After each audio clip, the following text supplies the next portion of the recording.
député au Bazaki Liboso.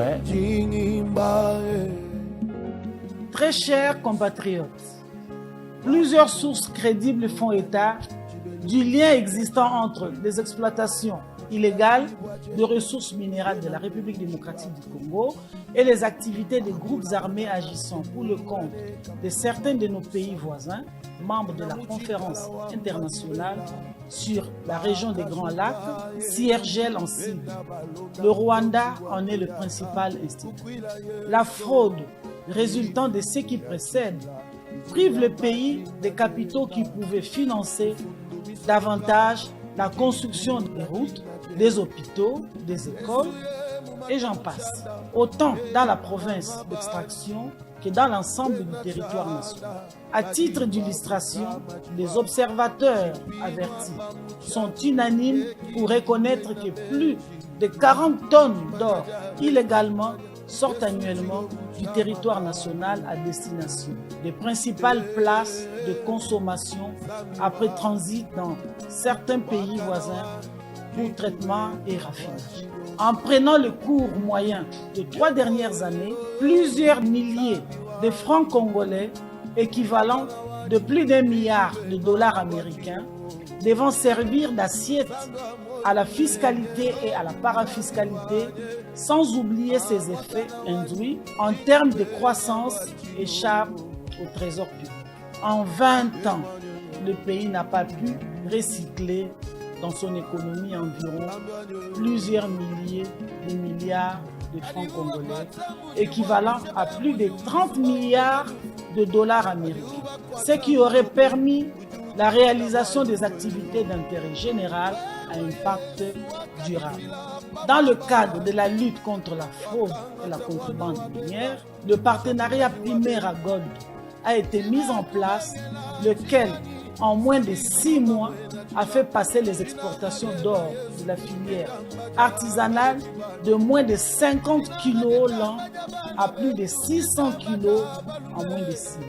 Son Excellence, M. Félix Antoine Tshisekedi Tshilombo, président de la République, chef de l'État, en appelle à la conscience de tous pour l'accompagner dans cette croisade visant à faire profiter à l'ensemble de notre peuple des fruits de l'exploitation de cette ressource naturelle dont de la providence. En conséquence, l'autorité suprême du pays exhorte les uns et les autres à se départir de toutes les pratiques frauduleuses, car tous ceux qui seront appréhendés auteurs, co-auteurs et complices subiront la rigueur de la loi. Il s'agit notamment des opérateurs miniers, toutes filières confondues, à savoir les comptoirs agréés, les titulaires de droits miniers qui, en violation de la loi, organisent dans les périmètres l'air concédé une exploitation artisanale illégale. Des coopératives minières qui signent des partenariats avec les titulaires de droits miniers à l'insu des services techniques du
Très bien. Mokolo Elamo Labino Balandia une très grande émission la dimension il y a continent d'Asie émission ngai émission na you émission il y a population congolaise en général. Merci beaucoup pour la confiance au CCT à Ropé Salanga John Kabamba Mwana Congo les vrais Congolais. Merci beaucoup. Merci P na mandeko nyonso ipele o basute na ngai na mosika na pemeni. Merci Penza mingi. Merci P na bandeko ya diaspora. Je pense que dans vous décevoir binoté bandeko na diaspora.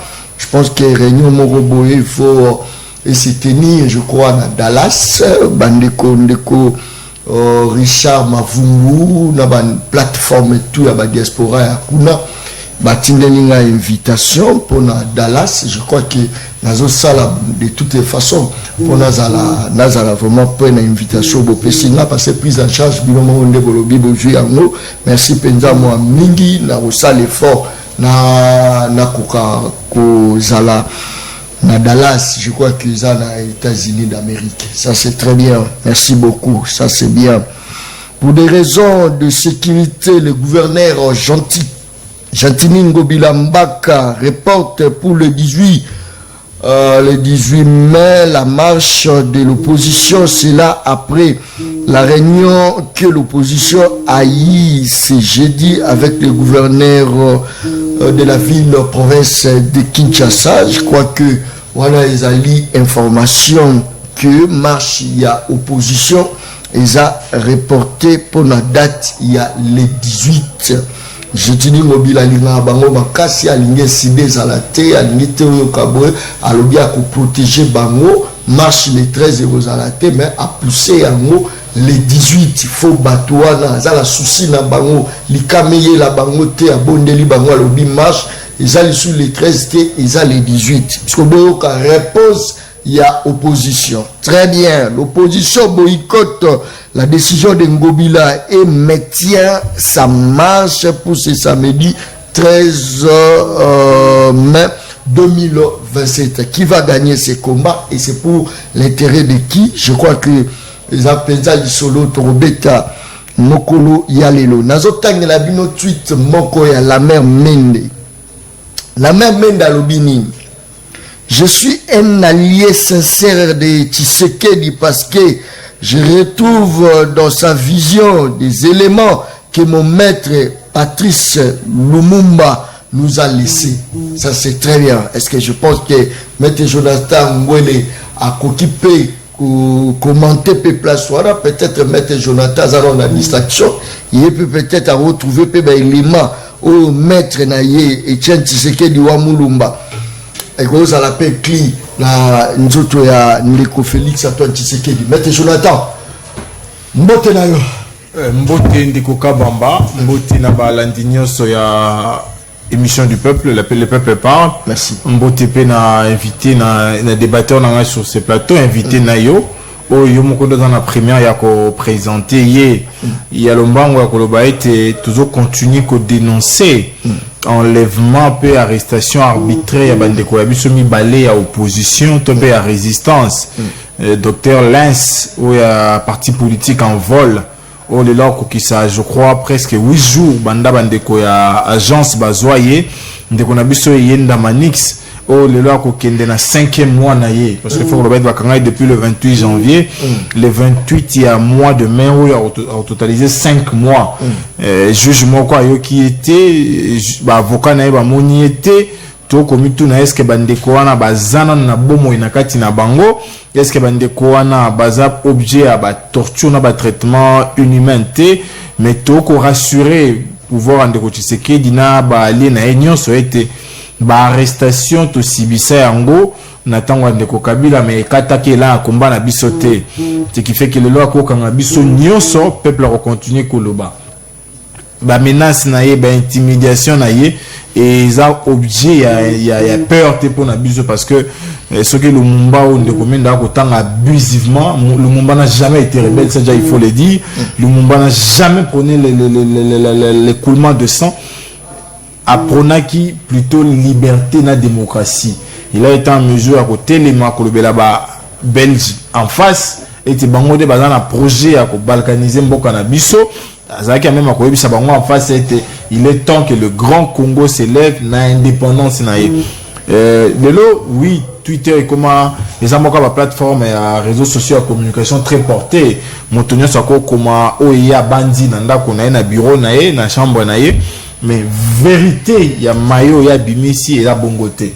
Pourquoi? Parce que Lumumba a toujours combattu pour le nationalisme. Lumumba s'est toujours battu pour les mieux-être. Lumumba a donné toute sa vie pour un Congo fort et prospère. Mais les lots sur aucun Ndeko Antoine, au moins était un nationalisme et à la katina été. C'est dans sa patrie, la nation Ndeko Antoine, des bakunda bataba s'accuser.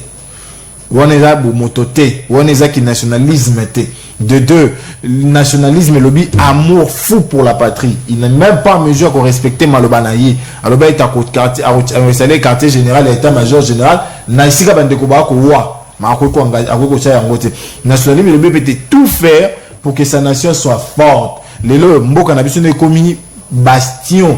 Il y a circulation facile il y a Afrique de l'Est parce que de Antoine la notion de nationalisme na promotion de souveraineté a été en côté donc on ça ne combien d'être bablo msusu bo comparer entre bino okolo bata oyo ko retrouver pas na et puis pas na attention et pas badoyen peut faut retenir bablo msusu bien ils encore jeunes attention faut tanga bien peut-être à cause de la raison lobby oya ronimela mais c'est déjà trop tard Jonathan. Moi j'ai dans la politique à conviction dans la politique à sentimenté. Je suis de ceux qui pensent que monsieur Mindé n'est toujours pas dans un bon combat. Je l'ai toujours dit, un peu comme tous ceux qui ont été une fois dans leur vie dans des mouvements rebelles. Bazabato bamena combat est soloté parce que un vrai compatriote ne se lèvera pas prendre mandoki pour na contre Mboka na. Ça non, parce que solo akobundela ekolo azama kila moko na yo. Yo pour ba paya ba biso bino comment rebelle na biso. Ondimi okende. Ça veut dire que tu complotes pour tuer ta population. Merci. Pour comploter pour te maquiller un peu donc très bien. Je pense que merci. Combat ya Lumumba. Merci beaucoup.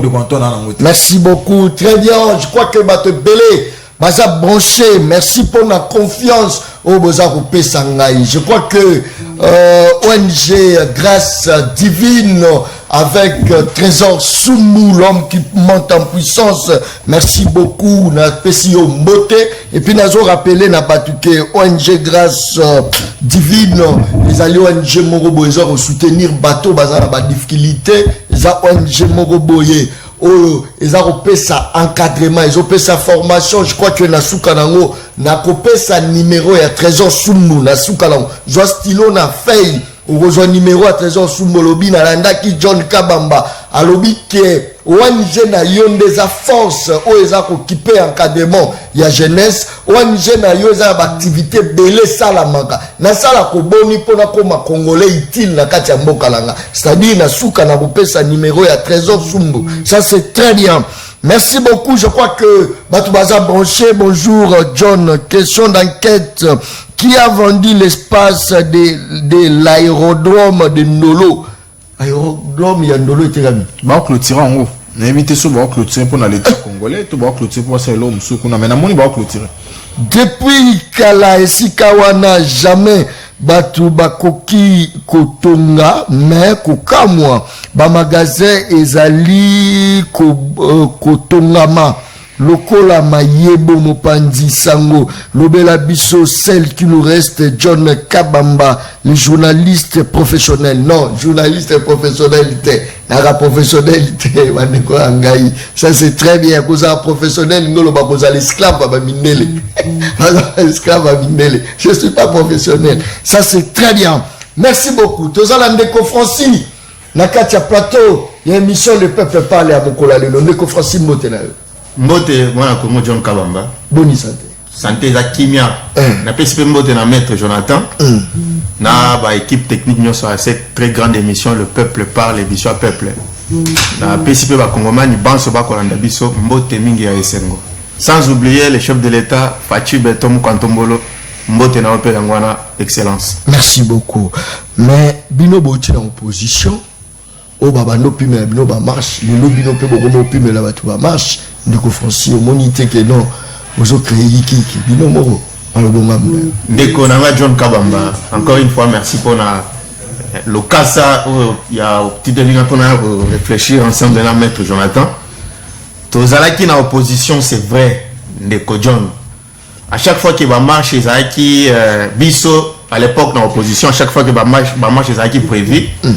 Tobandaki, le col a Ndeko en opposition, les lots, quoi informé na autorité urbaine. Gentini Mobile à l'époque, tu vois qui va Kimbuta na baninga basus. Tobanda ko informer bango pour en faire part que non, nous organisons une marche à telle date. Bango ndé mutu babanda ki komona s'il y avait opportunité à accorder ce marché ou pas. Mais biso parce que to bunda na mboko pendant 37 ans, nous étions une vraie opposition.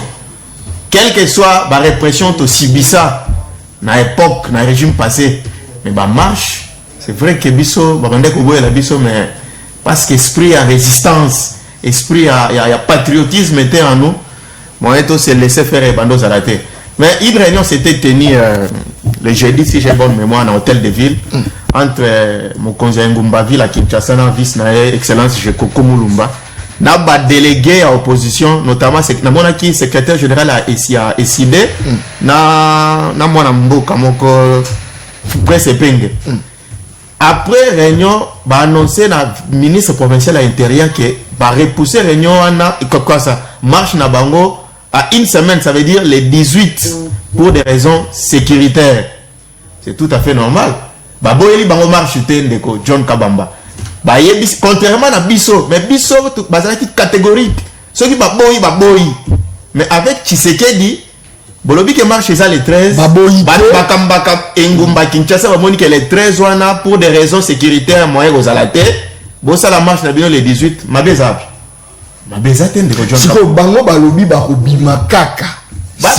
Kaka. Nakawa ne usuka nenge. Dans Nakawa, je crois que va créer un incident, mon corps va créer panique dans la ville et aux Alabienté. On a ce bino ce botine la ba policier. Tinda la police pour la moni gaz bo ko importer. Police. Ya sika gaz wana balobi ezo pesa mukusa na nzo. Gaz wana na moni a voté. Mais na dit que police musala na ye za okenge la population na bilo na ye. Ba osala comme ça na bango ya ko sécuriser peuple pour que Milinga zalate. Mais ngana osenga na bandeko bayoka quand même comment décision ya bakonzi ya ville à Kinshasa basé là les 18 et ça samedi on est goyat. Ils ont musika te la marche na bango calmement. Et je répète encore que Bisso est-ce que Bino Bogoza na souci opposition Fayulu Botobo le John Kabamba le lobo lobby pour les mesures à sécurité, il t'aurait poussé à moi. Ça me fait très mal. Ça me fait mal. Les gens ont ténor. On va voir ça la marche. On a soit-disant les 13 on va boyer les bangos derrière. Renvoyons pour les 18 avril. Quand je vois quelqu'un na marche on a comme Matata. Ngana zo se kaipi na za na pasi. Moïse Katumbi oyo bande konabiso katanga baza pauvri, yé à s'enrichir. Mais bato on a des bakoya marcher na Moïse pendant que lui il vit dans l'opulence. Nous savons tous ce que Matata a fait dans ce pays comme premier ministre de John Kabamba. Tous à la amnésique. Peuple à Congo, ils ont un peuple moboé à Bossana Mbangu. Tobo sanate que tous ces gens-là, baza bateau, baza à la base, il y a malheur au Congolais bakobika lelo. Alors, nana osenga na bango, bayo que la gouverneure a vu la Kinshasa, base là les 18, ba marché pour qu'un incident mort arrêté. Y compris pe bino pe boza malheur à la population. Biso malheur à la population. Bango bazo marché pour la vie chère. Vie chère. Au commissaire autre cher. John Kabamba vie chère ou les résultats, il y a mauvaise gouvernance na bango pendant 18 ans. Patata Ponyo était premier ministre qui a travaillé avec Joseph Kabila. Moïse Katumbi, gouverneur des provinces, il y a Katanga à l'époque, pendant plusieurs années. Mauvaise gouvernance na bango, yango et sali les loquets, tu vas subir vie chère ou tu vas subir les lots. Et puis tu vas sanate, tu vas tasuna makambebele bele tente ko John Kabamba. Vie chère ou soit-disant va marcher. Ils ne savent pas que la guerre qui s'est déclenchée à l'Ukraine, et ça a des répercussions na bamboke bele. Vie chère on est à Kinshasa, Kende na Congo Brazza, bako lela. Moi j'ai des frères qui habitent l'Afrique du Sud. Balobi kuna kutu biso toza bien. L'Afrique du Sud, à Cape Town. Vie chère, ils ont partout. Suite il y a guerre, il y a Ukraine ici. Très bien.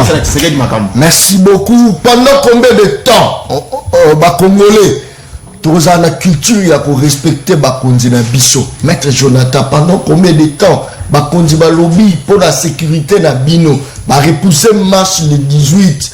Pourquoi alors beaucoup s'entêter pour beaucoup marcher? Mokolo ya lobby le 13. Au bon dit que d'autres toujours c'est bon bato libanda so ba respecter ceux qui bazo respecter ba kondi la bisote. Et ça dit na biso moko ba citoyen autoza vraiment la culture ya respect et pour ba kondi la bisote.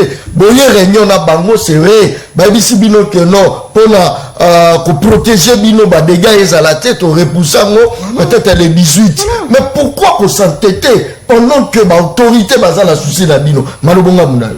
Question na yo eza lokolo zo la propagande il y a décision en Gobila. Ils ont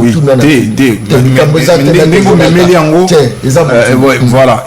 Nako démontrer que ça propagande la décision en Gobila. Nako démontrer ça. Ils ont montuna. Yo démontrer la population manquer respect à l'autorité. Na démontrer. Quel kameza tetoke. Bakanga stade na biso. Pour toi la pelouse ya malongate. Pelouse fallait servir na masse nde bachela ki podium pour ne fallait abeta na kati. Na ki bon moto. On pouvait pas sacrifier notre pelouse pour na conseil. Toi na ba équipe il a engagé na ba compétition africaine, une équipe nationale. Décision wana rundi maite nde fallait abeta na stade. Na ki bon moto, c'est des hommes malonga. Na ki bon moto, des hommes malonga te. Mais wana de John a condamné à monter. C'est là la Zoya. C'est là la Zoya. Très bien. Il m'en a peur de 50 000 $, 3 fautes. Pour nous louer en Angola. Vite à perdre de monde pour nous louer en Boisa. Ça, on ne dit pas. Et pourtant, l'État congolais va battre la stade douana, battre la pelouse, va battre la bloc du corona. Donc, sous Moussika, il y a ce qu'on a la c'est la même méthode. Sacrifier sous pelouse. Mais nous avons l'habitat. Pour nous poser une sacrée. Tout est ce qu'on a marambouya. Il y a malonga on a qualifié à malonga. Dès qu'on a bien Afrique d'ici dans la problème il y a pas si. Il faut être sincère et correct. Il y a une idée. Bon il y a bon on a le vous on a cadio ça pensant que il y a des Congolais qui ne fouillent pas.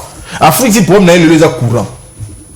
Problème Afrique ici les lois courant. Il y a mal écouté ça il y a longtemps. Il y a les lois et à courant. Très bien. Afrique c'est ça la récolte ya masangu naïe. 75% récolte était comme Libanda. 25% des lois basées en autosuffisance alimentaire, bah on a 4. Oui, vous dites qu'on est battu sur la copie, ça va mboka moussous. Mboka on a pas la passe. Brazo attend un bisiment que Brazo on a passe. Oui, bah la passe, mais lui papa va me matata. Pistolet a biso comme 300 francs, il y aura 100 francs. Avant bah on baya. Donc mauvaise gestion na bango, bah incapacité na bango, même biso na passe ya makasi toi na on lelo. Toi la couvre, toi la or, toi la coltan. Mais toi là. Or ba pesa Rwanda te na Sakima. On va pas appeler avec batuto pesa Rwanda or. Donc Rwanda na teka or na biso di banda biso doit fournisseur na ye. Vous dites ça aussi au Congolais. To que sous musique lobi. D'attendre on a bino ba on a autorisé te. Mais bon non s'entêter. Oui, vous avez été voyou. Faut le bayon bongo. Voyou? Oui. Oui, limité à la voie de la masse nyos. Mais il oppose à la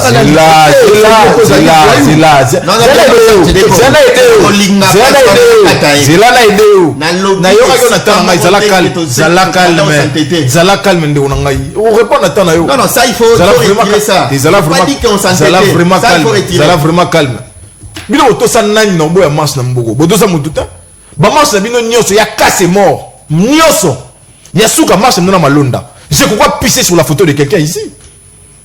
7 policiers ont perdu la vie. Marche des bilans au sabre de main vivant. Nous avons marche vivante. Ouais, bilans au marché, vous avez été voyous dans tous vos marches. Il est bête. Nous avons la TV. Bah, si j'ai ma vie de tout le monde, la marche, limité, c'est la partie de tout le monde. Tout le monde, marche, mon côté, c'est la pacifique. Mais nous leur avons démontré que lorsqu'on a le peuple, au côté tambola ou tiens la téléphone nos zongi nango au côté tambola nos zongi peut soulever normalement montre la maboko ba bourgeois va marcher là bas soulever na ba montre ozoka marche oh là là ba tu va marcher là bas soulever la costume so si tu es bisinga ah si ah ok mbala sima osala ngote pour moi pas de bossage wana sur la bien sans tomber cette mission tout son ba téléspectateur ba jouer loko pour biso to l'équipe on a mal été na toi mon que par rapport à tout na biso tout son ba quelque chose donc marche na biso mon côté banda to yi banda de quand on a au pouvoir na ko au Cambo moto akufi na sima sauf so ba agresser biso ba longola biso avec là à fleur d'âge. Mais les restes des marches, nous avons marché calmement. Deuxièmement, heureusement autant il y a des gens qui ont collaboré avec le bureau de Tiwana. Tant que nous sommes bureau pour habiter. Nous tous les malongés allés.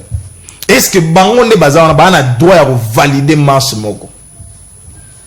Na consulter ba texte nios. So mutu moko IDP ça na ndako yebi. Disposition le but du gouverneur a droit au pays qui ça pour permettre marche. Attention, ce cas sali constant et qu'à moni na constant sali danger ko ko. Nazoya te, nazoya. Est-ce que ma beza wana? Nazoya, nazoya disait. OK. Donc déjà disposition moko, to texte moko épais pouvoir, il y a quoi pression organisation marche à te. Loi cadre marche on laisse sur les manifestations publiques. Nkolo na moto porteur na wazana na bomo ndo c'est ça. Abi volonté ezawana. Oye comment on a mis kuza régime ya information. On vous informe pour la deux raisons. Il y a liboso au pesa biso ba policier. Pour nous encadrer biso. Deuxièmement, oye ba keto za libanda. C'est tout. Ba biso te wa pression biso itinéraire. Moi j'ai dit ça il y a quelques temps, je crois 2020. Marche sur liboso contre insécurité. Nabi c'est monsieur Dengobila. OK mabé. Déjà a ko apprécier ba itinéraire. Si nous comme ça en tout cas pour nangai bobima lisouté. Il faut arrêter cette hémorragie. Alors oui, problème sécuritaire. Mais tout n'est sécuritaire wana. Est-ce qu'il y a évité que na makala? Et na commune mort le quartier mort babongo en Ukraine. Oh policier ta mort azate. Kuna sécurité wana ndé kuna wa tambola ba izina ba le tokwa ba mo na ngote. La sécurité est là parce que ba doit tiki ba ndako. Ba diba on va locataire et putain na ndako na pour l'état au bomba été. Si il y a le problème de sécurité, mais tout l'insécurité se situe à quel niveau?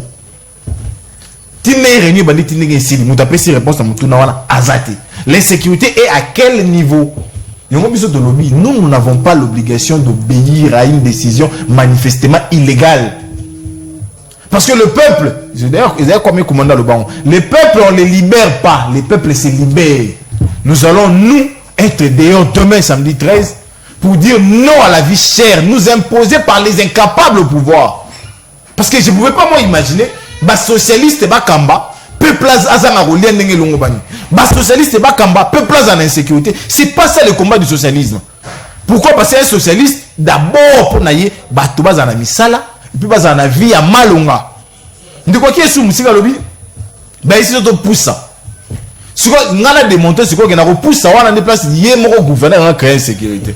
Le 17 est férié, le 17 mai. Férié dans beaucoup de Yibana. Le 18 c'est un jeudi. Contrairement à Ndengolobi samedi, il y a samedi c'est un jeudi. Jeudi c'est un jour ouvrable. Bato akenda misala, bato akenda roluka. Si quoi yo fani si bato déjà mercredi na ndako na férié. Oui, si on jeudi bo bima souté, bo que nous accompagner, to bo bima na bato il y a opposition à la résistance d'Ibanda. Ça veut dire qu'en réalité, monsieur Ngobila joue au jeu de la démobilisation. Pour nous, société, vous allez belleter. Pour ça, j'ai dit, tout ça a manqué. Non, monsieur Tolobi, Tokoto Sawana, parce que nous pensons que l'OISO cadré, OISO encadré manifestation publique, et PC droit à autorisation, PC régime, il y a information. Il a cité des noms de personnes, ici, le Bible, on a la base de la misère. Il y a des sauté, il y a un temps où délégué à tout. Il y a 4 ans, tout le monde a boulumbo à ma benaï. Si vous, tous on dégoûte Katumbinan. L'un des meilleurs gouverneurs de son temps, parce que les temps peuvent changer. L'un des meilleurs gouverneurs de son temps. Est-ce qu'on attend à Moïse? On pouvait voir chaque jour, quand on a dans le Bumbashi à 18h. Là, on a 18h10, on va dire, on va se retrouver bien. Balobi par exemple. Non. Toi qui m'as l'aimé, tous en église, tu es maître Jonathan. Balobi, il paraît que bateau bozota molana bango. Bazala ba makila ya peuple était dans ma boko, mais bazala mongo ya peuple dans ma boko. Mais tant bozota molana bateau ba créer un incident. Voilà pourquoi vice comme na RDC. Tant bozota maman, et ça le kola bozoko se qu'on se moquer de la population ou vivre dans la malnutrition au monde Congo. Au Sangisi Bandeko, nous sur le BT, Bazana Mbongo ba Congolais. Mbongo ani ekokana te na Mbongo yibami par gouvernance actuelle pendant 4 ans. Ils ont volé comme pas possible la nation. Bango bo dédouaner ba te yo ebinga na dena yo ebinga na la mututé. Merci Tokei. Donc na kumpa société donc les loyaux, ces gens-là doivent à la République mais également doivent à la République. Ça il faut déjà le dire et c'est clair. S'ils ont été voleurs et aussi sont voleurs et ils sont d'ailleurs plus voleurs que ceux-là. Tout est évolué. Quand vous citez le nom de gens avec un minimum de respect quand même, parce que le Premier ministre Morote Bourgeois, aussi sera pouvoir dans Bino à Korana Matata. Il a amené une réforme. Quelle réforme, monsieur? Quelle réforme a Tata amené? Papa, tu as fait les droits, tu n'as aucune maîtrise à Makambozo Loba. Et puis quand tu dis que Batubazo Iba, dans 4 ans, puisque Bao 18 ans, Yos avocat, tu sais que quand on défère quelqu'un devant la justice, il faut présenter ma preuve, n'a pas moyen de défense. Tu viens que ça là bas déclaration affirmative en plateau que le régime actuel a volé plus que Bato Baïba 18 ans. Si, mais c'est ça qu'il a dit. Est-ce que ça n'a pas preuve? Est-ce que ça n'a pas preuve? Ce qui va déférer devant l'instance compétente. Il va le démontrer. Il ne faut pas raconter des histoires. Les autorités, il faut les respecter, monsieur. Il faut qu'on respecte l'autorité. Surtout une institution comme la présidence de la République. Tu sais qu'il ne sera jamais ton ami. Donc quand tu parles, comme moi, tu sais qu'il dit, en tout cas, na moi ndembo reteni. Tu sais qu'il dit, azamuninga na hôtel. Bango peut pas respecter les biens. Azamuninga na hôtel, monsieur. Tu as fait les droits, tu as fait l'économie. C'est que Makambozo Lobasi Matata, tu ne connais rien du tout. Je peux te démontrer que Matata a été un mauvais premier ministre. Pour un scandale économique à ça, Namboko. Alors, il faut respecter les chefs de l'État. Très bien. Tout est mis, M. Jonas. C'est la dernière fois que je vous permets de me pointer du doigt. C'est la dernière fois que j'encaisse vos interruptions. Sinon, on va détruire cette émission. C'est la dernière fois dans la TV. Très bien. Au dérangé, il y a 2 fois dans la Essukawana. Essukawana, je l'ai dit à la télé. Voilà. Essukawana. Voilà. Pointer à l'issue. Et là, tu veux m'intimider. Je l'ai dit à la télé. S'il vous plaît. Sinon, en tout cas, émission de Baby Sayango. Maître Jonathan, s'il vous plaît. Je donne pas l'impression que je viens t'accompagner ici. Merci beaucoup. Tu parlais, j'étais écouté avec beaucoup de respect. Monsieur, s'il vous plaît, c'est pas ça la logique de ces débats. Très bien. C'est la dernière fois. C'est la dernière fois. Qui s'y a sur ton enfant, monsieur. Merci. Très bien. Merci beaucoup. Alors, ok. C'est moi qui je l'ai dit encore. Ces régimes a volé la nation plus que jamais. Je l'ai dit, ils sont constitués des voleurs, des hackers, des frappeurs. Je l'ai dit encore à la télé. Mbongo bazonga ya ram. Justification na ngwani. Si les jaloux, premier volet là, on bon en équindad. 100 jours, bon en équindad. On cherche des maisons préfabriquées ici. Bon en équindad. Tu continues au loba. Tu continues au loba. Tu continues vraiment au loba. Et puis on évolue encore. Ah bien, il n'a apporté aucune réforme. Monsieur, de ta naissance jusqu'à ce que Matata arrive compromise. Toi, tu savais qu'on paye déjà à la banque. Toi, tu savais qu'on pouvait aller à la banque et prendre une carte prépayer pour recevoir son salaire dans sa carte. Vous voyez pas. Et puis on parle de scandale. Nous attendons que la justice nous établisse les vérités là-dessus. Le lien que la justice c'est que dans 100 jours, on a volé l'argent de l'État. Tous les pays, c'est que nous avons Bukanga Lonzo, parce qu'ils vont à l'État. Mais au moins, il a apporté cette réforme-là. La bancarisation, c'est pas vous. Ce n'est pas vous. Ça, il faut l'avoir à l'esprit. Très bien. Merci, cité. Merci. Très bien. Merci. Neko Franci. Vieux commissaire. Le loyo soko lobi obima soko ko prévoir pour le transport na yo, il faut prévoir au moins au-delà même il y a 10 000 francs, 15 000 francs. Motuna motazo fixé prix na ndenge na vie cher. Pour lia na Congo lia bien, ils a problème vieux commissaire. Tangi sa bana na université au sentir poids vieux commissaire. Même mutuna hôpital azobela. Otala non nanu kutu babeti etonga te. Azoko examiner pamba. Omona ndeni vieux commissaire. Bande ko babi bazo marcher. bazo marché pe pour l'insécurité mobile la liga la mukika boyote omoni pour la mesure de la sécurité mais bango bazo marché pour l'insécurité na comment sécurité l'équipe bakuluna obibi libanda na est insécurité ya lobi pour la sécurité est-ce que l'autre rôle au baké non bino bolimbo komisa batu nyonso lo wala même mende ya lobi amoni ba qualité ya Lumumba la kati ya Félix ba la même mende lisu na ba âge wada ba âge za ba âge à fraternité ya ba âge muso ya responsabilité ya kwasime biso ba jeune tozo telema mais papa mukolo azoko kanzalate hako kanzalate malubonga mna ndeko John Kabamba na obanda na suka place Sukeri na ndeko Lambert Mende. Faut Lambert Mende, c'est pas un modèle pour Namboko. Oh, c'est pas un modèle. C'est un flatteur, je le confirme encore sur ce plateau. Que ceux qui, chef de l'État, a coupé Salito et n'a Moutouneti Mende, a tombé dans le piège et puis n'a erreur grave. Moutouneti Mende, ce sont des gens qu'il faut écarter, à pémbéniser pour avoir d'abord flatté Kabila pendant 18 ans. Résultat, malheureusement, tout le monde a été.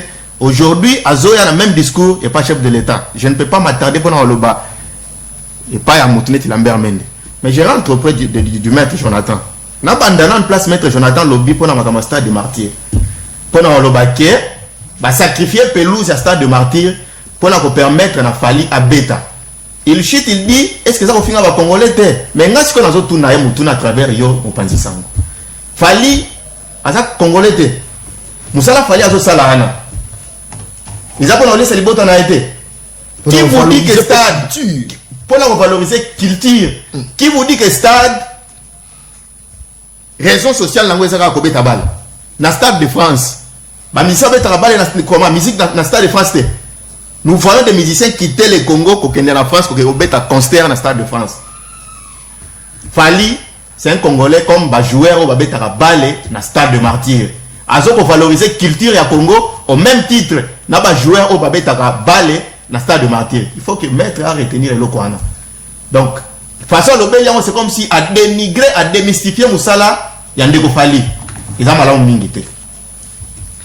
Ndeko John. Ndeko Jonathan, solo ba makamba ba cuivre, tozala coltan, tozala or, mais tozala lanzala. Babilo konyon se maître Jonathan Tangiao. Ils ont des ressources épuisables. Tozala la mkolomusu to la mukiboe, minéraux al sous-souté. Ça veut dire qu'il faut qu'on se focalise, qu'on se concentre dans le secteur. Oyo, atati na suka mokili, eroti kala, kozala épuisé te. Neti, secteur, y agriculture. Mais dans mon koyo, ndeko John Kabamba, matata mponyo atangelinga réforme. A bancariser paye, ya bagé fonctionnaire de l'État. C'est bien, to bete na omapoko. Mais là, vous savez, même pas fictif, le ministère, il y a fonction publique.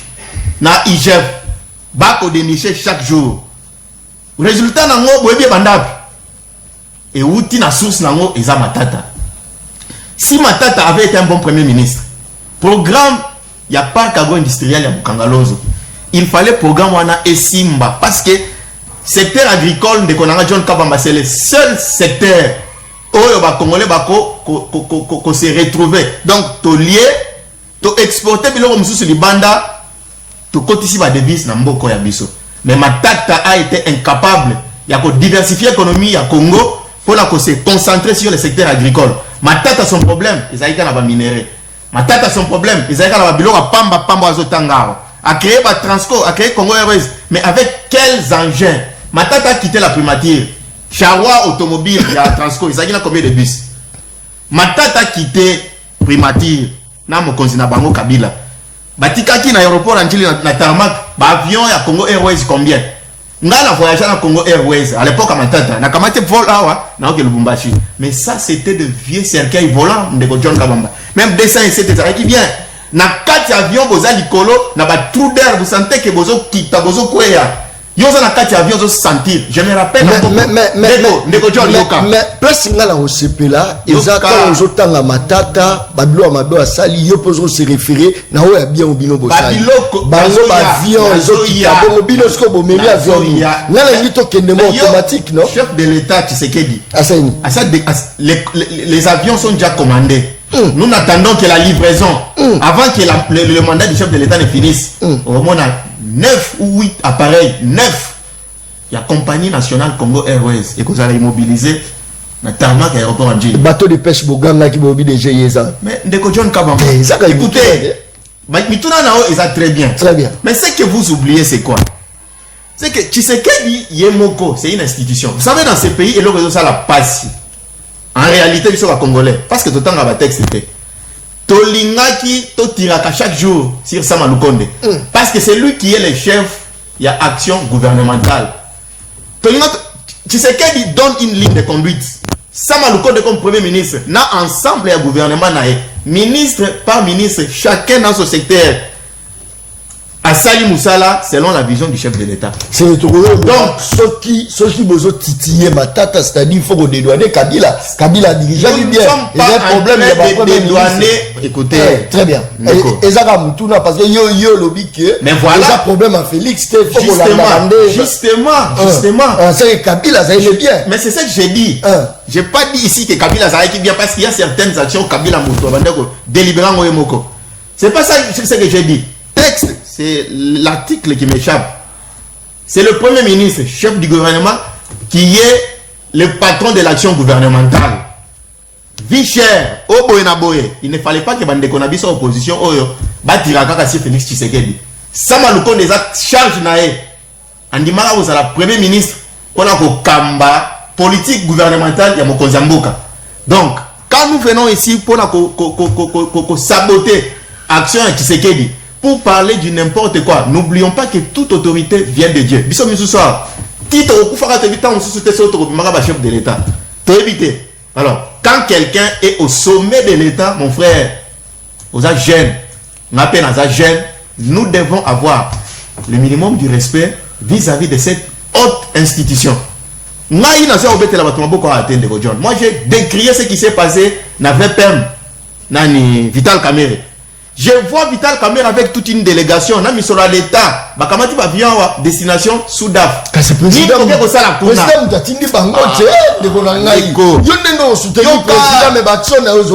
Qu'est-ce que vous êtes allé faire en Afrique du Sud? Les hommes d'État, mais ça, c'est quoi ça? Pendant que Vital Kamerhe, Namboko, Ayembela Bisso pendant de longues années, que le Congo RDC, tous a 80 millions d'hectares de terres arables. Mais tu valorisant de John Kabamba. Pourquoi aller au Lukamasango Libanda? Dans un pays désertique d'ailleurs.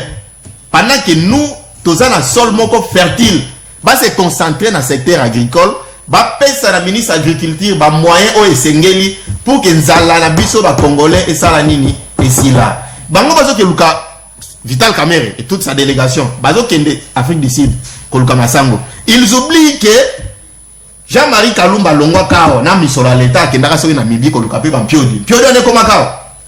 Donc les erreurs du passé, il faut être abisso.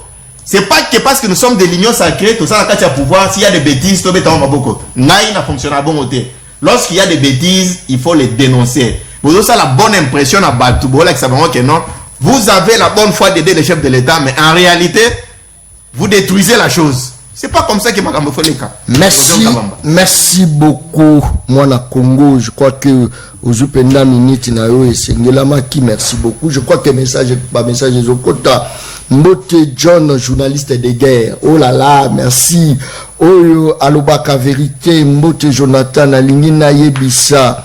Ba opposant il y a VIP oyo bata mbolaka na pantalon ya tissu bien menza lokola bazokende Dubai bangombe baza à la base ya pasi na mboka po baboma ba société nyonso ya l'État basala ba société privée po bakanga peuple na otage moindre problème voilà, je pense que message est quand même véhiculé, mon cher ami. Na pesi beauté, place aux Hollanda, place au Tindi message.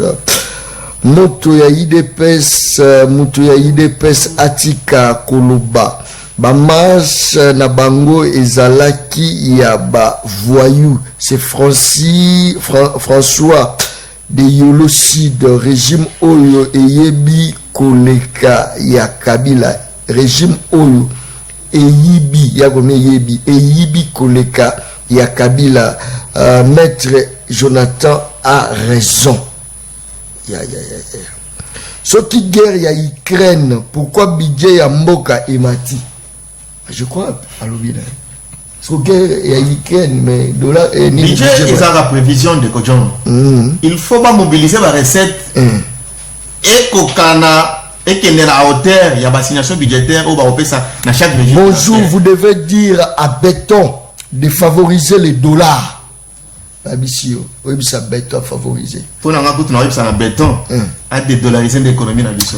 Bonjour, moi Namboka, tout na mutu ya de pes wana, wapi Allemagne d'Afrique, wapi université ya Mandaka, wapi mapa ya Maniok, ba Congolais, ba komi kolia zelo, président ya, voilà, Kabila atikala ko promettre peuple te, Izamawa, Igona Pigeon. Ndeko Igo appartient à Pigeon. Tout à sali mon message d'ailleurs. Un message des autres côtés belé. Ndeko Jonathan, félicitations aux modèles à suivre. Et ça, ko enseigner mutu ya UDPS, bango, bafinga Kabila, baye, bakate. Mais toyebi que la vérité blesse ata basali nyonso toko bimakaka. Merci Ndeko John pour na mutuna yambo. Précision de taille aux qui on a maître ti, naza analyste politique, président national et APAC. Bien que du point de vue sportif, naza payé na moi avance dans la ceinture na taekwondo. Bako ben un peu maître mais il faut pas tout le temps revenir là-dessus. Juriste. Non, juriste, assistant à la faculté même. Après non. Surtout tout seigneur Soana. Voilà. Nayuki en même temps, on est dans l'entrepreneuriat. Voilà, on est dans l'entrepreneuriat. Très bien. Donc, Nayoki, Nachi Malobate, le roi en a des baisses. Donc, Achapé Malobate. Pour nous ressonger, pour nous gagner côté dans le terrain, mais pas combien on va habiter ou côté on a été. Et puis, c'est la discipline. Mais c'est le problème, na bango ils accueillent. Beaucoup marché pour la vie chère. Pour bango gouvernement, mon objectif là bango, les améliorations conditions de vie. Merci, Ndeko John. Très bien. Il y a mon tournée à ma casse, non, après si réponse na yangote. Entre sport, oui, au sein de l'équipe, tu participer à la Coupe d'Afrique. L'équipe n'a pas évolué, tu maintenir quota, n'a pas il y a 4-5 équipes. Na concert, il y a jour moko. Oui, mais même si tu as wana suka. Tu pour nani? Non, faisons un choix net et clair. Moutou va payer stade, va payer, va croire où j'étais. Va tout va confier après. On choisit quoi? Les sons ou la préservation de notre quota? Il y a un autre qui va sanguinaire, va bomi. Tout évolue les sous-sous. Alors, secteur et agriculture. Moutoune à Malongo, va congolais, va budget na bango, to prévision budgétaire na bango. Bâtir combien pour le secteur agricole? Si les réellement de l'UDPS, il doit avoir ça. Est-ce qu'on a dit 4 milliards, tout de 2 milliards, tout de 1 milliard, nous avons 1 milliard armé. Bagang un peu de taille agriculture. Comme ça qu'on a la taille. Ah, non, bon, mais bâtir maintenant, nous avons un biloko, nous avons un foufou, nous avons un bassin. Bah, il s'agit d'un budget là, bango va tirer combien pour l'agriculture? Il va encore plus loin. Il dit, ma tata bomi secteur agricole, monsieur. La bancarisation, il y a un côté fictif. Monsieur, si on ne connaît pas, on apprend et on s'était. Le Premier ministre n'engage pas.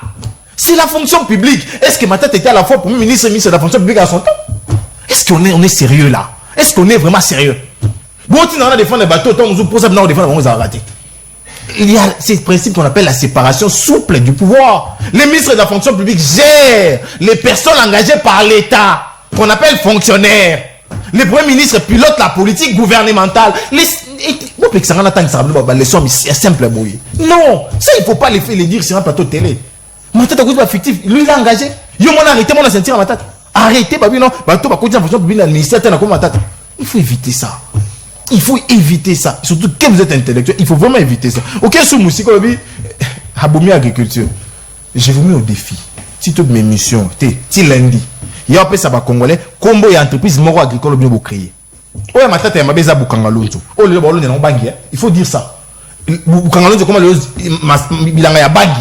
Et ça ngate. Bang. Chéribe Okende. Bang des Eliezer Tambwe. Bang. Kwiti. Kwiti. Chéribe Okende. Eliezer Tambwe. Na. Ados Ndomba c'était bakende na rapport à la mission parlementaire. Babi ole balona vraiment lona ne bangi. Na espace wa. Balona ne bangi. Bangi ce qu'on peut ça nini. Papa na ebita. Muto ebite balona masangu te molo na bangi. Imagine do ya longo ni masangu matie bangi. Est-ce que muto aza moto? Aza moto vraiment. C'est muto so chakwiti. Est-ce que muto aza moto? Est-ce que bo moto za katna? C'est bangi yango nde agene. Agene nde bangi. Ngana ebika no. Mais expliquez pas. Le député ne va bien to to moni bangi na bango bangi na bango Alonso Diamba. Diamba.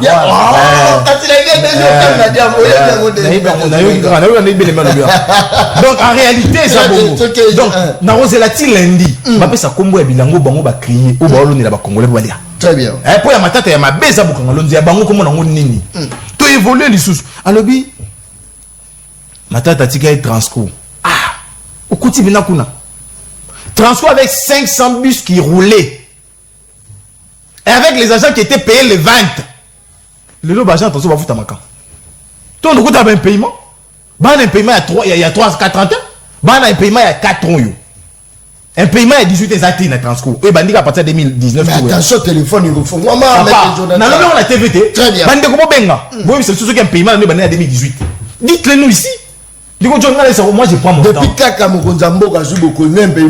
Depuis 2019, Calvin. Il y a le gars qui créé un millionnaire. Il ne fera rien pour les Congolais. Nous avons perdu 5 ans bêtement. Comment il a laissé 4 avions, les mauvais, 4 avions les colons. À l'époque, tu te rappelles, les combien moi raté parce que je devais entrer à l'intérieur pour notre activité. 4 avions qui roulaient. Aujourd'hui, on a mon corps. Moko. Et puis Moko va continuer l'entretien. T'es pour ce qui est tout là. Est-ce qu'on est sérieux là? Les Cambodgiens promettent c'est oui avion. De quand on habite depuis 2019? Non, depuis 2020. Til les lots. De quoi Aristote apparemment déplacé. À la date précise, a promis ça va avion en 8. De quoi on a ils n'ont pas livré avion pendant 5 ans. Les lots sont ok na parking ya Boeing. Au monde on a plus de 300 avions au déjà ça là. Alors c'est la livré na fournisseur. Bah commandant on est entreprise ni. Na entreprise Airbus, Boeing, commandant au wapi. Il faut arrêter de mentir mon peuple. Tout que sous musique lobby, total mingi sama. Sans quand tu as oublié, notre exécutif est bicéphale monsieur. Nous avons des têtes. Le premier c'est le président de la République. La preuve c'est que la personne qui préside le conseil des ministres, ça s'appelle président de la République. Ça il faut l'avoir. Et il y a mon gouvernement il y a absence il y a coordination, na pilotage à projet. Et à ce premier ministre la ngana taïla. Ou alors pour la coordination de ngana taïla. Monsieur les choses simples. Moi je suis fatigué de donner des leçons à tête. Na lembi. Aidez-moi à passer à autre chose. Ok, non, toute autorité vient de Dieu. C'est que Dieu n'a pas photo revoir. Ce que l'autorité c'est que Dieu on a photo mon œil. Mais ils ont quand même biblique. Moi je le dis. Mais au sein de là, quand même, j'ai mes convictions spirituelles. N'a pas conviction. Ce qui est n'a pas conviction. Ce qui caca autorité on vient de Dieu. Pour ce nzamba lobby, a couru jamais pour ça il a pas tout projet ya mabe, ya liwa ya nzala. Si comme moto ya zawa force à la projet nzambe, elle biso nzala, elle biso liwa. Est-ce que moto va azam tazam? Est-ce que au penaza ya dit c'est que Dieu on a dit à muké. Pour dire munene a olingaso donyo kwa mata. Dire munene à ce projet malamu, il y a paix, il y a prospérité, il y a bonheur. On a un projet Dieu avec des majuscules à salle de biso. Tu vois ce que ça dit à muké, c'est normal là c'est la biso projet, tout le monde a gagné lobby, ba mo kundoso na ba sac. C'est que pour yo évolution exacte régime Félix Akinae pour s'enrichir à bon ma peuple d'après yo et leur monte à malou monde depuis Tobani on dit jamais pour les Kalanzela au bal falté par Félix Ndeko John Kalamba Mbouji bon ça on terre battue zélo bon rambele ka bâti mai likolo 18 ans passés to comment on a terre battue les autres bon ils ont Kalanzela Nzela 18 ans passés, tout 32 ans passés, Nzela a terre battue. Mon sous pas y a commission 8 bandes. Et ça pas commission 8 bandes, il faut mettre ma boque. Très bien. Merci. Non, le problème c'est trouver les solutions aux problèmes des Congolais. Très bien. Et les Congolais ont des problèmes connus. Merci. Il y a besoin de marcher pour l'insécurité. Mais John, nakina ou toi la sécurité, nakina. Kuna okata maboko, okata ça la nyoso. Mais pour la ligne ba kata ba ministre là ba gouverneur. Moto a 18 policiers. Oh bah on a basé à ceux qui 4 bah teli na simanae. Bon 4 le beau. Bon 4 le beau. Très bien. Yo de chaque image mon page Facebook les jeunes de Godjo longo longo ça la passe. En pleine journée, ça marche. L'état zaté. Na tongo. L'état zaté. Si comme mboka ba noter mboka yo kambam. Mboka yo kambam. Yo kambam, muto kambam. Très bien. Eloko nini esalaka que ba ministre na biso basibisaka insécurité ndenge moko na biso te. Bakuluna bakanelaka biso. Kuluna kanelaka biso. Aokutana na mama mapa. Auti na ye osala commande. Ba maman balamuka 4 heures po balamba mikate. Ba maman bateka makala ba épice. Kuluna kati loboko. Mabosani que soki abima libanda parce que misala les ateza maman matembelete. Abosani que soki azanga encadré meza maman matembelete. Mongo ba konzi ba détourner ezaka mbongo ya nini ya encadrement ya jeunesse. Mongo ba détourner ezaka nini ba mbongo ya ko faciliter po ba mindele baya ba créer ba entreprise. Mongo ba détourner ya nini ezaka mbongo faut ba futa ba gens papa na bino ba futa ete akufa mongo etikala amanka kutu moyen po tangisa bino ne ba mbongo ngo.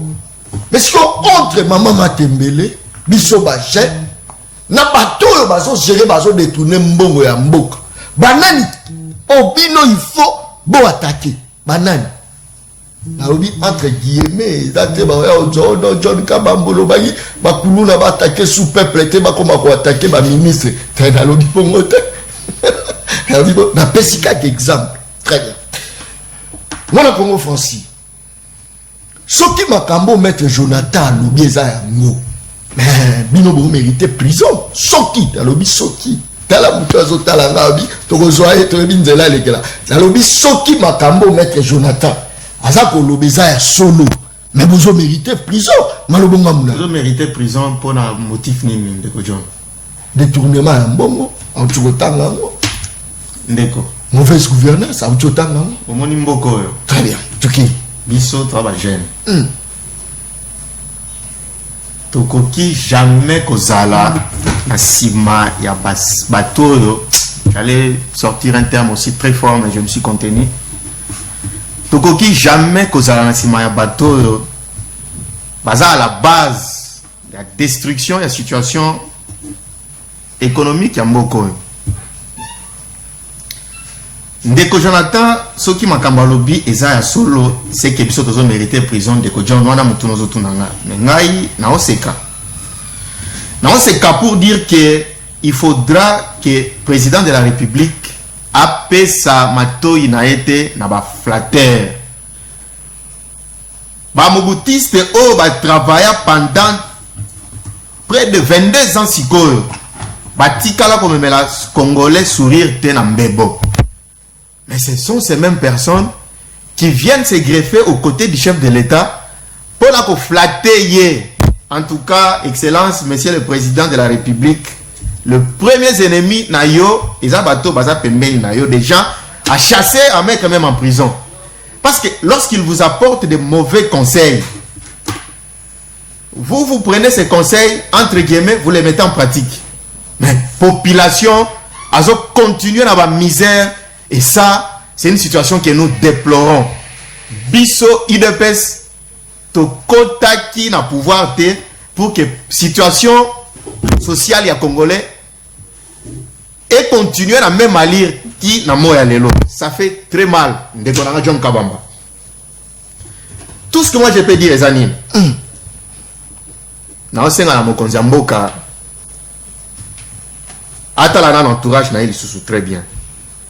Et même parmi les bateaux, ils ont responsabilisé.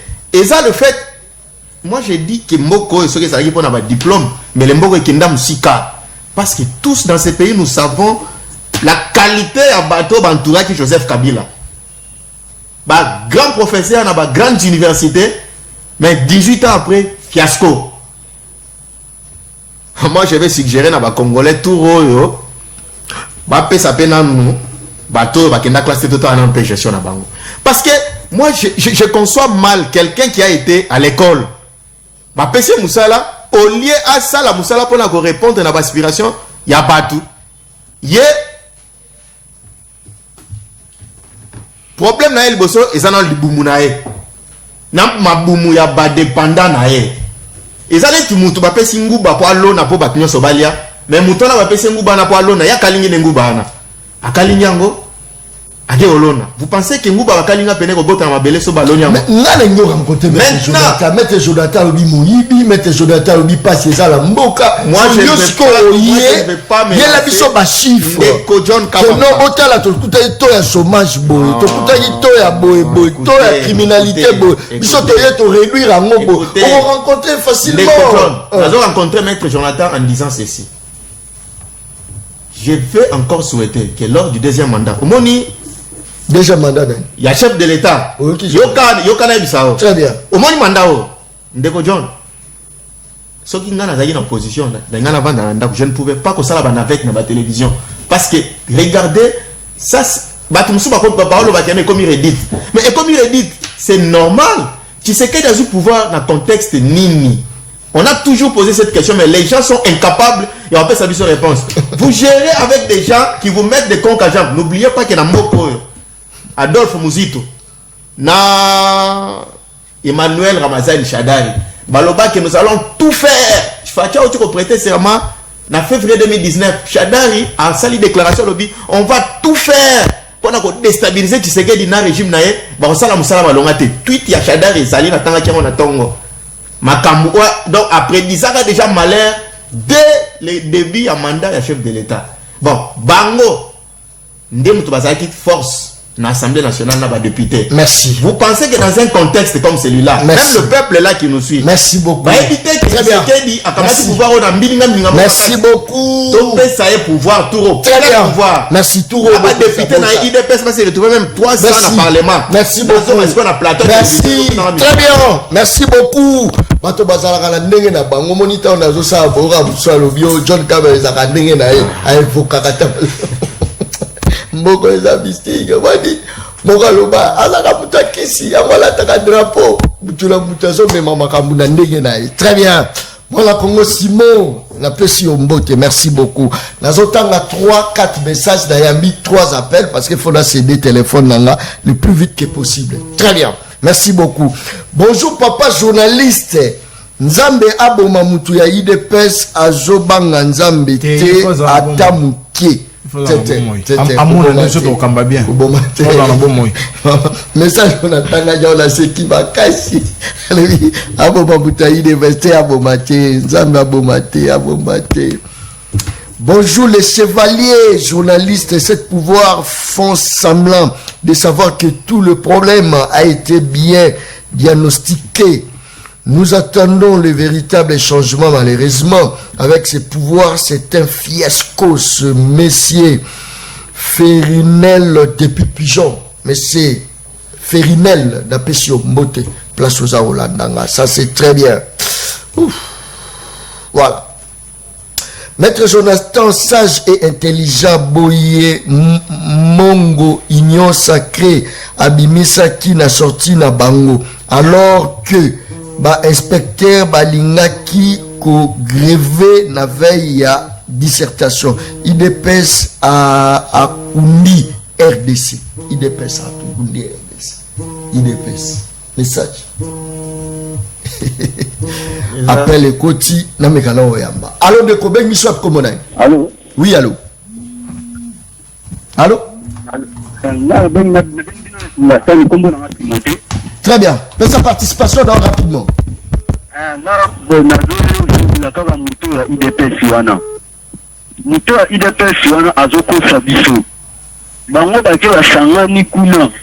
Basangani kuna na stade de martyr batu balandi bango te batu plutôt bango te ndengani na marche na biso papa ndo biso bakal bayebisa gouverneur na ye abongisa badanki abongisa babombi oyo ekobombarde population lobi biso toza na nzela biso tozosufrir merci biso tozosufrir merci biso toza na nzela merci merci beaucoup.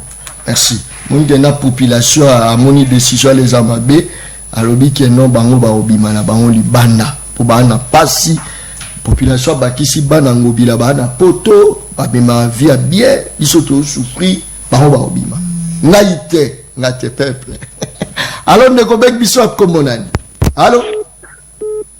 Allô? Oui, bonjour, Papa Jean. Mbote na obeng biso wapi? Depuis bonjour, mais naza na traitement de Gilbert Matete. Très bien, pesa ba koti na yo. Elina répondre papa na idée par rapport à ma ba musique. La balle, parce que nous avons la chute, le championnat na biso ya Moka oyo. Ana chute par rapport à la cause à ma bango ya politique na balle. Merci beaucoup. Alors, ne combien de bisous comme on a?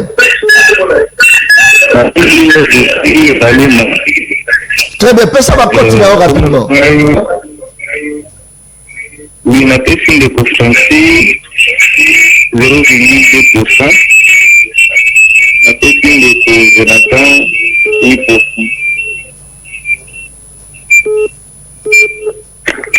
Merci. Très bien. Voilà, saturation est en ligne.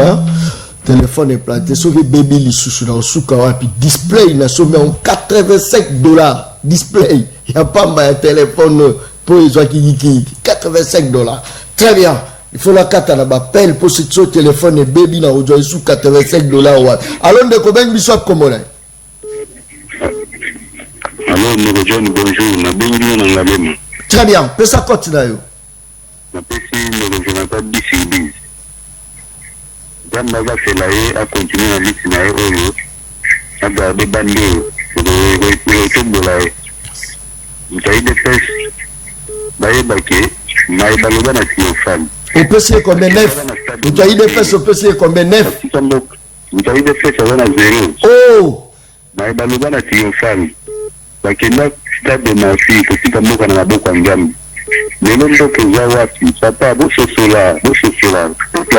Merci. Dernier appel. Allons de Koben Bishop Komonen. Allô? Allô? Allô? Allô? Oui, allô, papa, monsieur Denis, John. Koben Bishop Komonen.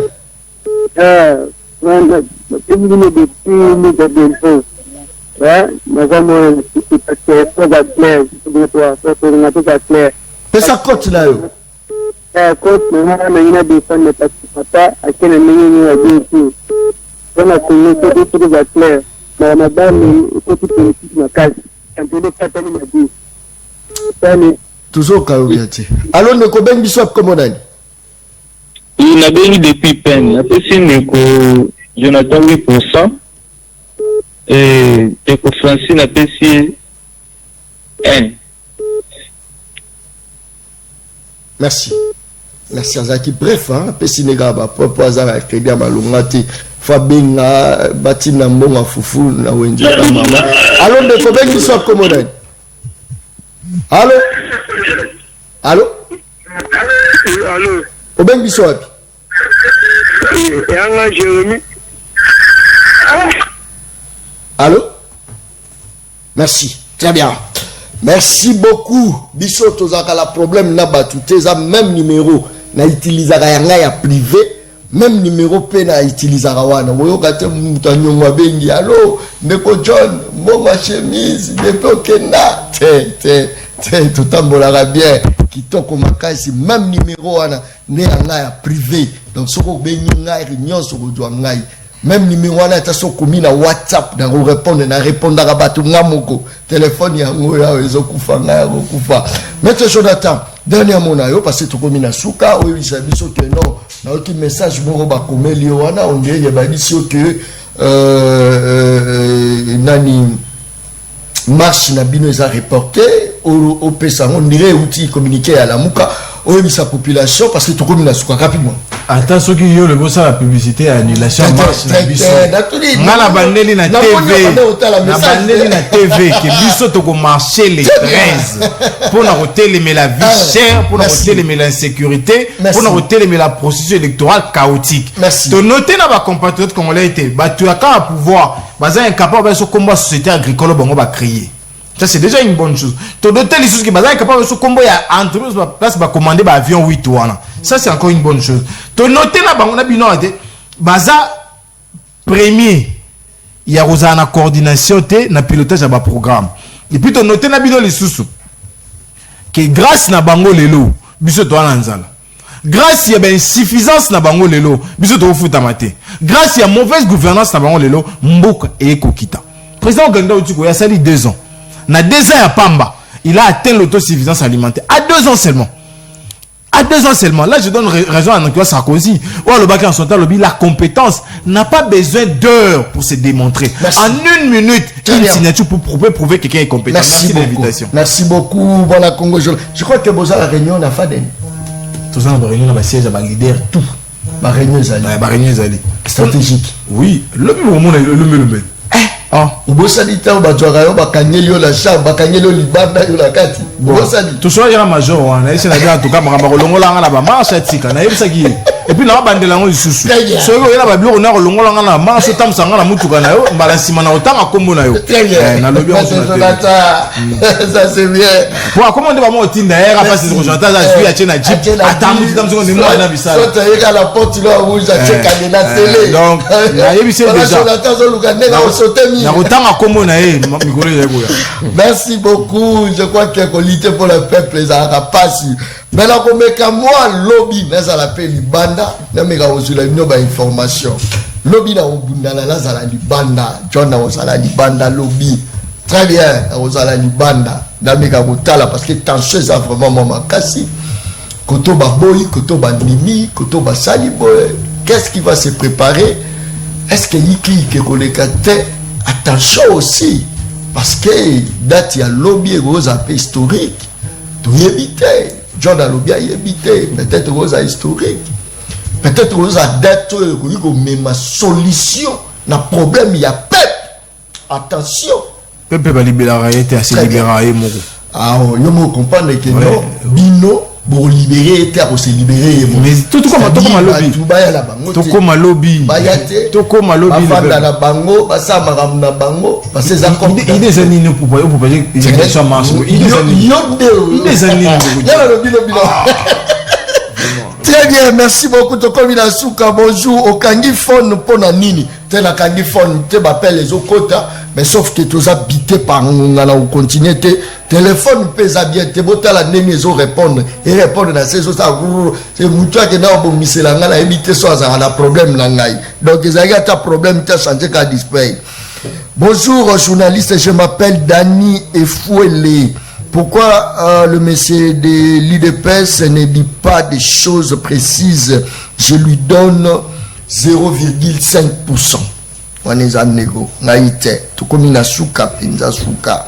N'attends pas message à souka. Bonjour, monsieur journaliste. Papa wana ya IDPS. Kotanga ngote, pardon. Kotanga ngote. Blonga monia kotanga ngote, pardon. T'es natique. Bah, ben, il a parti. T'es natique. Oiloa komaki yorotan kamuza tetanga batutu bayo kabasi tala tokei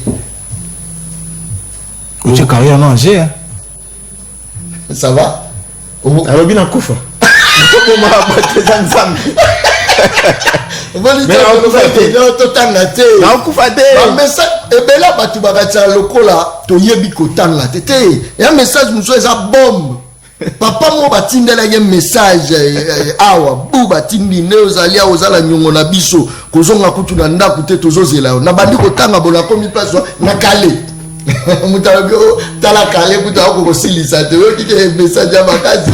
Très bien, merci beaucoup. Dernier mot en tout cas de John na pesio merci pour l'invitation de Mokansinga Soulelo. Très bien. Na ici souvent de qu'on a biso opposition qui ba yoka décision gouverneur a joué ça pour la bien à bango pour nous protéger bango na mabota na bango na ba kinwa tout base à la kimia ba ko marcher mon le 18 avril il y a rien ya ko wela qu'on marchait contre guerre dans l'Est. C'est mais qui n'ont pas patriotique. Mais qui n'ont pas bien ma casse.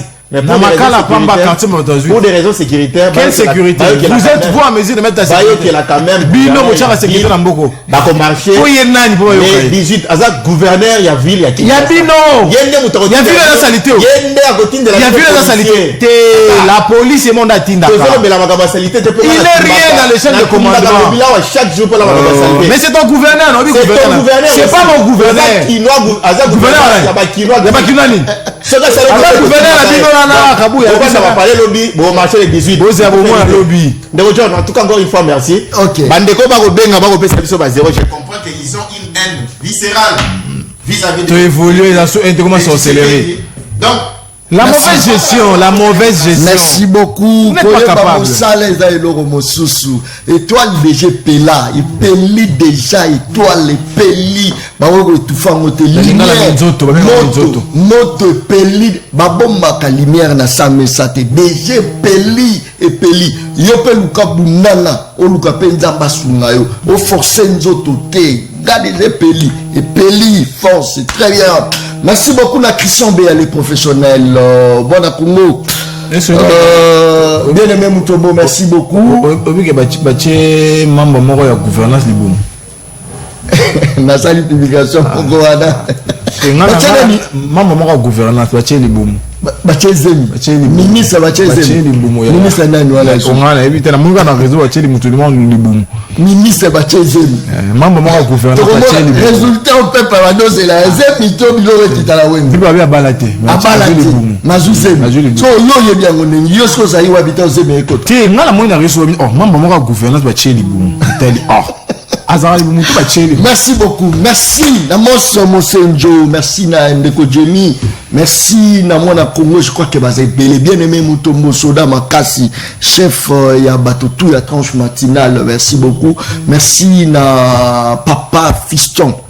Moi, mon Congo fiston moi n'a pas sur mbote DT12 on a pas sur mbote Mama Patience n'a pas sur mbote Bradley n'a pas sur mbote tout comme peut la souka émission le peuple parle. Je crois que dans la kaki numéro ya ONG à grâce divine ils a chapeauté par Trésor Soumou, l'homme fort, l'homme du moment. Félicitations Trésor Soumou parce que jeune ya bongo na tamoké au créer d'activité na yo même ba école na yo ba hôpital au batu baza kotanga au félé. En tout cas félicitations misusu bakena ozo ba soins médicaux au félé, formation na coupe couture, ça c'est très fort. Et puis azana etandine ya mabele soko za posa sala bilanga ozala posa ya osala makala ozana posa ya oluka mo eloko mo wana pona ko chabana ya ba orphelin kuna ba espace ezali. En tout cas lelo na opesa numéro T parce que dans autorisation T lobby na émission mon kola lobby. Je crois que na opesa numéro ya Trésor Soumou. Mais si tu te sens concerné, tu m'appelles na privé na opesa numéro ya Trésor Soumou. Je crois que Tokutali Moko Oezakoya, merci na service national avec l'homme du moment, le général major Kassongo Kabwik. Merci et bye. Merci.